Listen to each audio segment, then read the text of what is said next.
Welcome to STEM Simplified. In this video, I'm going to walk you through an easy strategy to perform unit conversions. This is an important skill in math, physics, and chemistry, so it's great that you're here.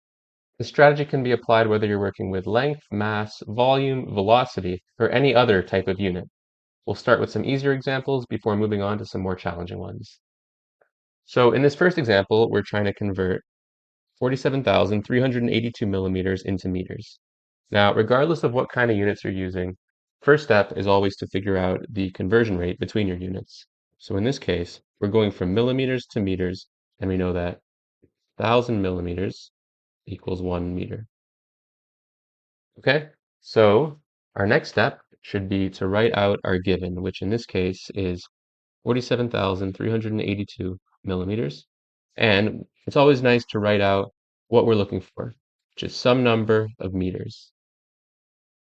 And so the reason we wanted this conversion ratio is because we can then multiply our given by this ratio. But how do we do that? Well, we're starting here with millimeters and we're trying to get rid of that and turn it into meters. So what we can do is put millimeters in the denominator. That way, our initial millimeters over here can be crossed out as well as the millimeters in the denominator because they are the same and one's on top, one's on the bottom, so we can cross them out. We can also put meters on top since that's what we're looking for, that's what we're trying to arrive at. And then we can use our ratio to figure out the numbers that go here. So it's 1,000 millimeters and 1 meter. So if you look at what we've done, we've crossed out the millimeters that we started with, and we're left with only meters, which is exactly what we were looking for. So we can say that we're looking for 47,382 divided by 1,000, which equals 47.382 meters.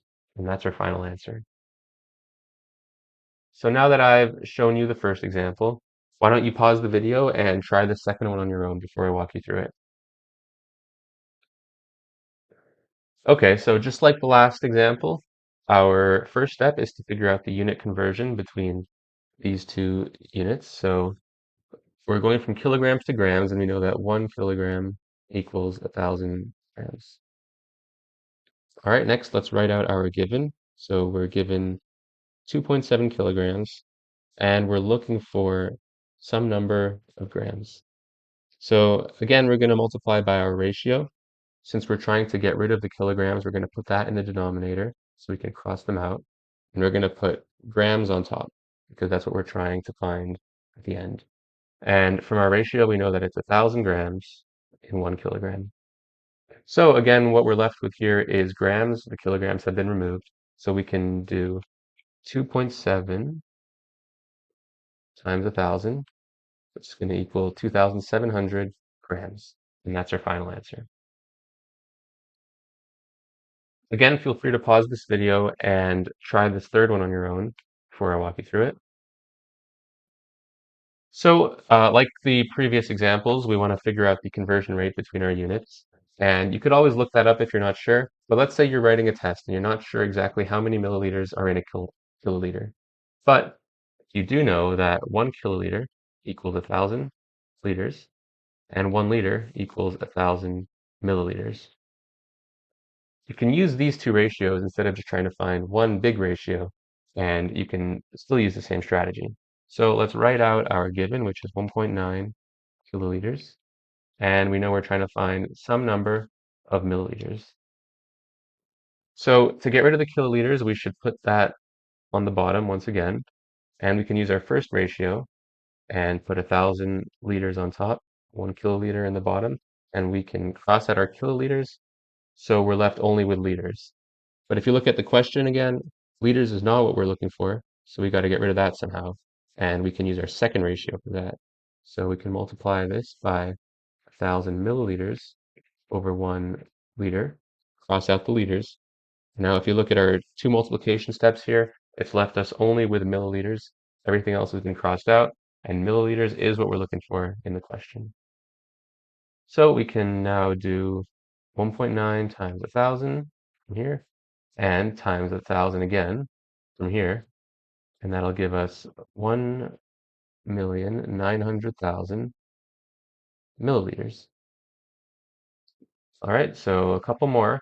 Now, like I said in the beginning, we're going to get more difficult as we go along, and this one is more challenging than the previous ones because we have two units that need to be converted.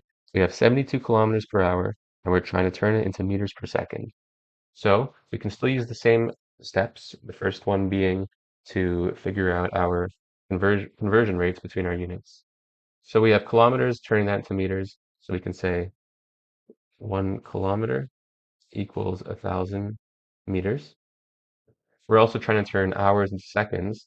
So you could calculate how many seconds are in an hour, or you could say 1 kilometer equals 60 minutes and 1 minute equals 60 seconds. Now let's go on to the next step, which is writing our given. So 72 kilometers for 1 hour. And what we're looking for is some number of meters per 1 second. Okay, so there's a couple of ways you could start. You could start with the kilometers, you could start with the hours. I'm going to start with the kilometers and turn that into meters. So we're going to use our first ratio up here and say our given times 1,000 meters over 1 kilometer. And the reason I have it in this orientation is because, once again, we can cancel out our starting unit, which was kilometers, and we're left with meters on top, which is correct based on what we're looking for, which is meters on top and seconds on the bottom. So that's good. Next, we need to get rid of this hours and turn it into seconds. So we can use, oh, I've just realized I wrote kilometers here instead of hours. So we can use our first ratio, which is 1 hour equals 60 minutes, and use that to turn this hours into minutes. Now, how are we going to write this? With the hours on top or the hours on the bottom? Well, we have hours on the bottom over here. And since we want to cross that out, we need to put hours on top over here. So 1 hour, 60 minutes, cross out the hours. So now we have meters per minute at the moment. And that's not quite what we're looking for. We need to use this last ratio to turn that into seconds. So since we have minutes on the bottom here, we're going to put minutes on top divided by 60 seconds. I'm going to erase this, put it away. We can cross out our minutes. And now if you look at what we've crossed out, it's everything except for the meters and the seconds. And what we're looking for is meters per second, so that's perfect. As for the final answer, we can now take all these calculations and perform them. So 72 times 1,000 in the numerator divided by our denominator, which is 60 times 60. So you can do this on a calculator. What you're going to get is an answer of 20 meters per second. All right, so hopefully that one made sense. We're going to move on to one last example, if I can find it. Here we go. So it's a bit of a word problem. If we have a container that holds 3.5 liters of liquid, and the liquid has a density of 1.2 grams per milliliter, what is the mass of the liquid? So normally, well, if you've done density problems, normally we know that to find this, we can just do mass equals volume times density, right? Except we can't do that in this case because our volume uses liters and our density uses milliliters. So we need to change one of those so that it matches the other. Now you could change either one you want. I'm going to demonstrate by changing the liters into milliliters. All right, so we know that 1 liter equals 1,000 milliliters. Again, it's always good to write out this ratio that we're going to use.